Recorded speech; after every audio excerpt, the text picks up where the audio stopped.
Hello. आज हम recent current affair के बारे में चर्चा करने वाले हैं। तो उसमें हम देखते हैं कि सबसे पहले नई गाड़ियों में V2V संचार प्रणाली लागू करने के लिए मसौदा जारी। केंद्र सरकार ने सड़क दुर्घटनाओं को कम करने के उद्देश्य से नई गाड़ियों में vehicle to vehicle communication system लागू करने के लिए ड्राफ्ट जारी कर दिया है। यानी कि केंद्र सरकार ने V2V तकनीक के लिए ड्राफ्ट जारी कर दिया है। इसमें क्या होगा कि एक गाड़ी दूसरी गाड़ी से जानकारी साझा कर सकेगी। इससे क्या दुर्घटनाओं से बचा जा सकेगा। इसमें क्या क्या जानकारी साझा कर सकती है, तो speed, location, braking pattern and सड़क पर खतरे और अन्य सुरक्षा अलर्ट, जिससे क्या होगा कि समय रहते दुर्घटना से बचा जा सकेगा। इस तकनीक के माध्यम से वाहन वायरलेस नेटवर्क द्वारा एक दूसरे से रियल टाइम में जानकारी साझा करेंगे। यानी कि वायरलेस नेटवर्क द्वारा रियल टाइम में जानकारी साझा की जाएगी, जिससे दुर्घटनाओं को पहले से रोकने में मदद मिलेगी। सरकार ने हितधारकों से सुझाव मांगे, जिसके बाद अंतिम मानक अधिसूचित किए जाएंगे। यानी कि सुझाव आने के बाद इसको अंतिम माना जाएगा, अंतिम मानक अधिसूचित कर दिए जाएंगे। इसके बाद तकनीक, तो कौन सी टेक्नोलॉजी है? V2V vehicle to vehicle communication. उद्देश्य सड़क दुर्घटनाओं और मृत्यु दर में कमी लाना। जानकारी साझा होगी तो वाहन की गति, स्थान, ब्रेक लगाने की सूचना, सड़क पर अन्य खतरे और अन्य सुरक्षा अलर्ट्स। यानी कि जानकारी क्या कम्युनिकेशन हो सकती है, तो एक गाड़ी दूसरी गाड़ी को पहले से बता देगी कि गाड़ी किस स्पीड में आ रही है और किस लोकेशन पे है, और ब्रेक लगाने की सोचना है, यानी कि उसमें ब्रेकिंग पैटर्न है कि नहीं है, यहाँ पर ब्रेक में कोई ख़राबी तो नहीं है, सड़क पर खतरे यानी कि कोई आसपास गड्ढा वगैरह तो नहीं है जहाँ जाने वाले हैं, और अन्य सुरक्षा अलर्ट। इससे क्या है कि दुर्घटना से बचा जा सकेगा। कार्य प्रणाली क्या होगी, तो प्रत्येक वाहन में ऑन बोर्ड यूनिट लगाया जाएगा जो आसपास के वाहनों से वायरलेस संचार करेगा। एंड लाभ, तो टक्कर की पूर्व चेतावनी, यानी कि टक्कर होने से पहले आपको जानकारी मिल जाएगी। एंड ब्लैक स्पॉट, कोहरे, सड़क पर बाधाओं और खड़ी गाड़ियों की सूचना।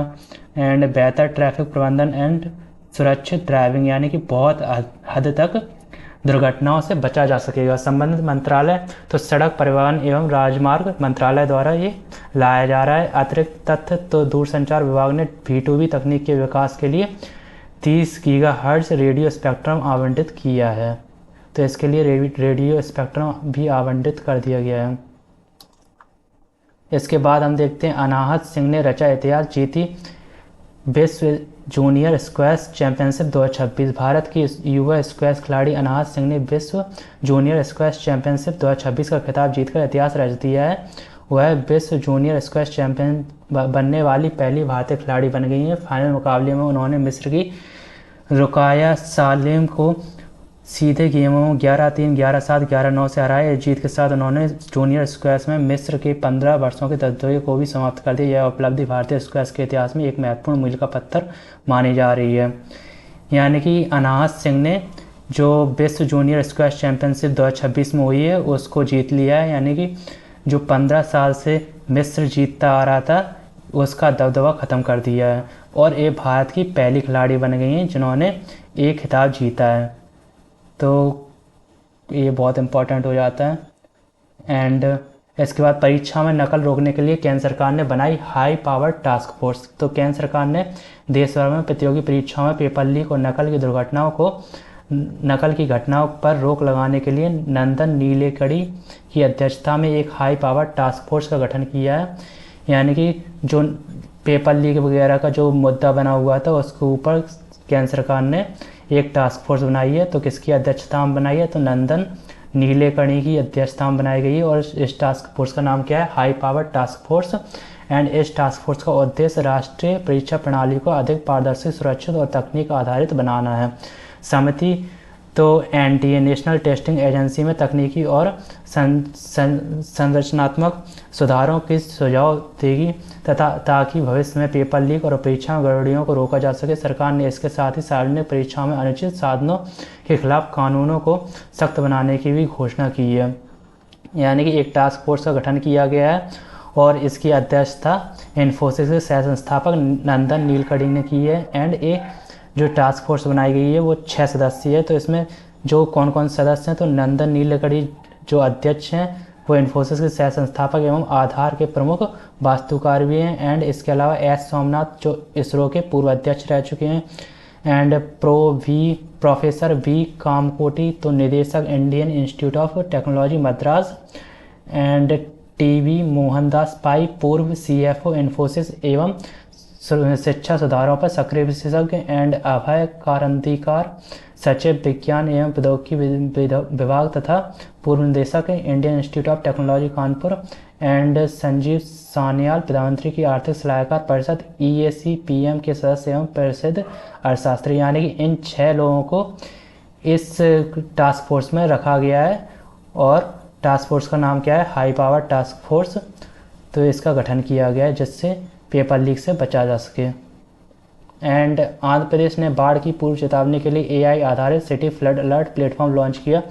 तो आंध्र प्रदेश की सरकार ने शहरी क्षेत्रों में बाढ़ के समय रहते चेतावनी देने के लिए AI आधारित city flood alert platform launch किया है। इस प्लेटफॉर्म को real time governance society, Andhra Pradesh state disaster management authority और IIT गांधीनगर के सहयोग से विकसित किया गया है। यानी कि AI आधारित प्लेटफॉर्म बनाया गया है जिसका नाम है सिटी फ्लड अलर्ट। एंड इससे क्या है कि आप बाढ़ से बचा जा सकेगा, यानी समय से पहले आपको चेतावनी दे दी जाएगी कि बाढ़ वगैरह आने वाले, तो आप सुरक्षित जगह पर पहुंच जाए। इसकी शुरुआत विजयवाड़ा से की गई है। यह प्लेटफॉर्म 48 घंटे पहले वर्षा का पूर्वानुमान और 6 घंटे पहले फ्लैश फ्लड की चेतावनी जारी करता है, जिससे प्रशासन समय रहते राहत एवं बचाव कार्य शुरू कर सके। यानी कि यह प्लेटफॉर्म 48 घंटे पहले पूर्वानुमान लगा लेता है कि बारिश किस हिसाब से होगी एंड बाढ़ आ सकती है कि नहीं, एंड 6 घंटे पहले फ्लैश फ्लड की चेतावनी भी जारी कर देता है। यह प्रणाली AI 30 वर्षों के बाद डेटा, भू आकृति और हाइड्रोलॉजिकल मॉडलिंग का उपयोग कर सटीक बाढ़ पूर्वानुमान तैयार करती है। तो ये आप पढ़ सकते हैं। इसके अलावा सारनाथ को यूनेस्को विश्व धरोहर सूची में शामिल किया गया है। उत्तर प्रदेश के वाराणसी स्थित प्राचीन बौद्ध स्थल सारनाथ को यूनेस्को विश्व धरोहर सूची में शामिल कर लिया गया है। यानी कि जो बौद्ध स्थल है सारनाथ, उसको यूनेस्को की वर्ल्ड हेरिटेज लिस्ट में शामिल कर लिया गया है। एंड यह निर्णय दक्षिण कोरिया के बुसान में आयोजित यूनेस्को विश्व धरोहर समिति के 48वें सत्र में लिया गया है। इसके साथ ही सारनाथ भारत का 45वां यूनेस्को विश्व धरोहर स्थल बन गया है। यानी कि इसको यूनेस्को में रखने के लिए बहुत पहले से प्रयास किए जा रहे थे, लेकिन अभी ये प्रयास सफल रहा है एंड 45वें यूनेस्को विश्व धरोहर स्थल बन गया है ये।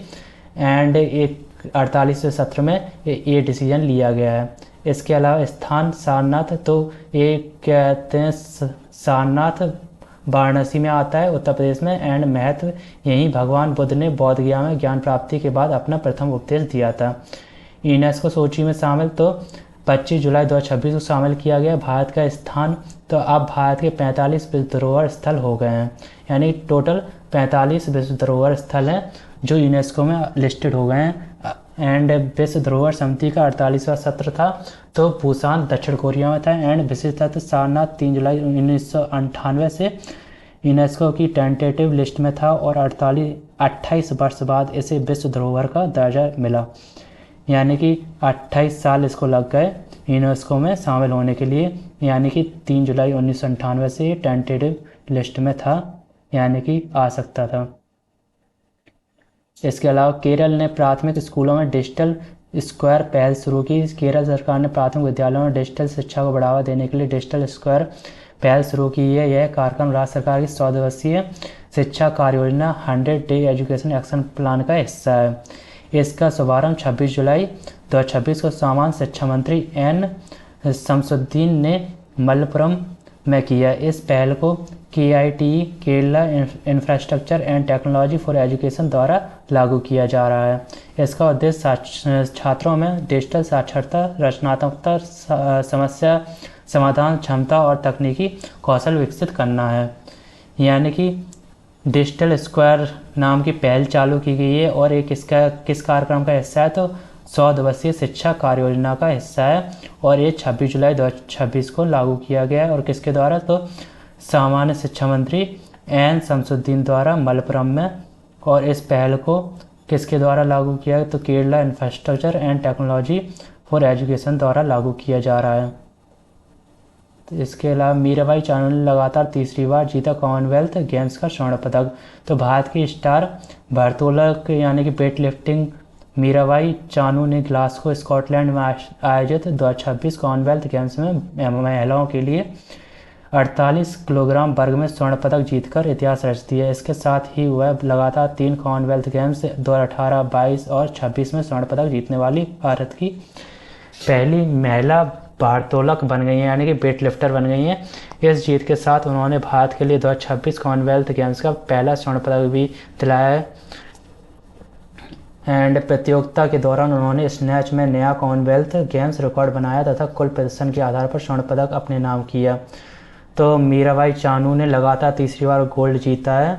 तो ये अभी कॉमनवेल्थ गेम्स कहाँ चल रहे हैं, तो ग्लासगो स्कॉटलैंड में अभी चल रहे हैं।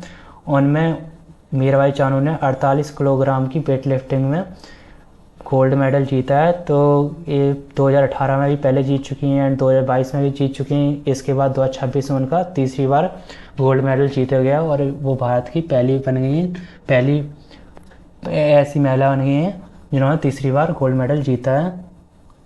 इस केरल मीराबाई चानू एंड 10-20 के प्लास्टिक नोटों का ट्रायल शुरू करने को केंद्र सरकार की मंजूरी। केंद्र सरकार ने भारतीय रिजर्व बैंक को 10 और 20 के पॉलीमर बैंक नोटों के फील्ड ट्रायल की मंजूरी दे दी है, यानी कि अब 10 और 20 के प्लास्टिक के नोटों का ट्रायल किया जाएगा। इसकी मंजूरी भारत सरकार ने आरबीआई को दे दी है। शुरुआती चरण में 2 अरब यानी 200 करोड़ पॉलीमर नोट छापे जाएंगे, यानी कि शुरुआत में 200 करोड़ प्लास्टिक के नोट छापे जाएंगे, वो भी 10 और 20 रुपए के, जिनका उद्देश्य विभिन्न जलवायु और उपयोग की परिस्थितियों में उनकी गुणवत्ता, टिकाऊपन और सुरक्षा का परीक्षण करना है। सरकार ने स्पष्ट किया है, फिलहाल कागज़ के नोटों को पूरी तरह हटाने का कोई प्रस्ताव नहीं है। कागज़ के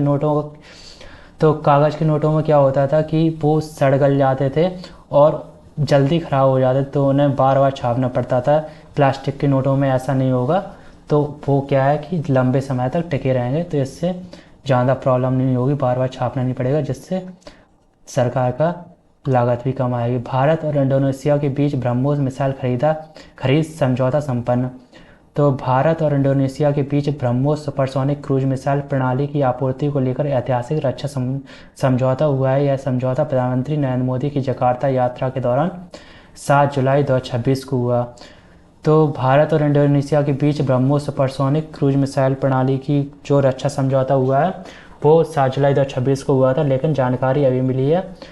और ये कब हुआ, तो नरेंद्र मोदी जकार्ता इंडोनेशिया की यात्रा पर गए थे तब हुआ था। इस सौदे के साथ इंडोनेशिया ब्रह्मोस मिसाइल खरीदने वाला तीसरा विदेशी देश बन गया है।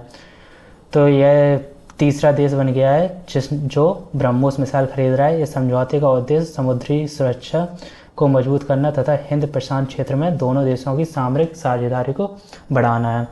तो मिसाइल कौन सी है, तो ब्रह्मोस है, सुपरसोनिक क्रूज मिसाइल। और समझौता किसके बीच हुआ है, तो भारत और इंडोनेशिया के बीच हस्ताक्षर कब हुए थे, तो 7 जुलाई 2026 जकार्ता में।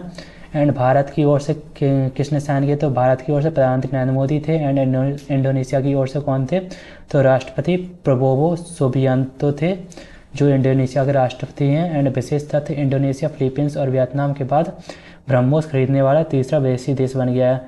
यानी कि इंडोनेशिया से पहले फिलीपींस और वियतनाम अकेले 2 देश थे जिन्होंने एक ब्रह्मोस सुपरसोनिक क्रूज मिसाइल खरीदी थी। ब्रह्मोस मिसाइल के बारे में तो संयुक्त रूप से विकसित भारत के DRDO और रूस के NPO मैसिनोस्ट्रोइना द्वारा प्रकार सुपरसोनिक क्रूज मिसाइल, यानी कि तो ये 2 संस्थाएं थी, भारत की DRDO एंड ये रूस की NPO मैसिनोस्ट्रोइना, इनके द्वारा ये विकसित की गई थी ब्रह्मोस मिसाइल। एंड जो प्रकार है सुपरसोनिक क्रूज मिसाइल है। एंड प्रक्षेपण तो भूमि, समुद्र, पनडुब्बी और लड़ाकू विमान, यानी कि इन चारों जगह से ये कहीं भी दागी जा सकती है। एंड गति क्या है, तो माच 3 यानी ध्वनि की गति से 3 गुना इसकी गति है।